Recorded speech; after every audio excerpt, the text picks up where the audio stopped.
Meron po ba kayo diyang bra na hindi nyo na ginagamit dahil masikip na sa inyo? Tara po panoorin nyo yung video na ito. Tuturuan ko kayo kung paano ko siya re-remedyohan.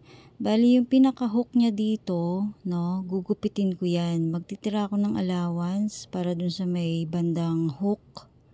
Ayan. And then mag-provide ako ng tela na medyo stretchy, nakakulay ng bra.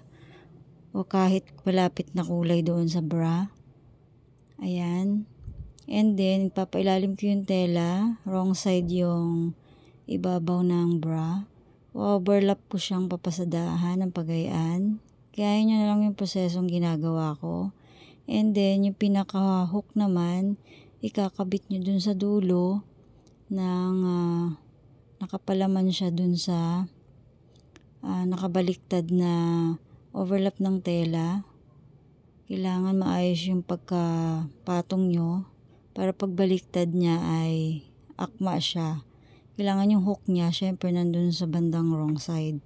Baka mabaliktad kayo. Ayan, gayahin nyo na lang yung ginawa ko.